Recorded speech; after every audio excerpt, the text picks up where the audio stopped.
পাবদা মাছ বাংলাদেশের খুব জনপ্রিয় মাছ। আজকে আমরা দেখব পাবদা মাছ থেকে কোনো ক্ষতিকারক পদার্থ এই ওজন ডিভাইসটি বের করতে পারে কিনা, আমরা সেটা দেখব। Live demo. আমরা মেশিনটা স্টার্ট দিই। হ্যাঁ, মেশিনটা স্টার্ট দিলাম। এবার স্টার্ট দিলাম।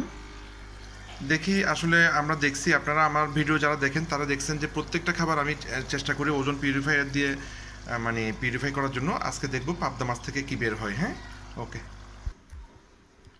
টাইমার অফ হয়েছে। দেখি আমরা পাবদা মাছগুলো থেকে দেখেন কি বেরিয়েছে। আসলে খুবই দুঃখজনক ঘটনা। দেখেন এগুলো কি। হ্যাঁ, তো মেশিনটা যারা ব্যবহার করবেন, এখানে ব্যবহারের সময় ওজন গ্যাসের হালকা একটা গন্ধ আসতে পারে, সেটা নিয়ে ঘাবড়ানোর কিছু নেই। এখানে ওজন গ্যাস আছে। দেখেন পাবদা মাছগুলো থেকে কি বেরিয়েছে। ভিডিওটি শেয়ার করবেন, তাহলে অনেকের উপকার হবে। বিস্তারিত জানতে আমার সাথে যোগাযোগ করবেন। ধন্যবাদ।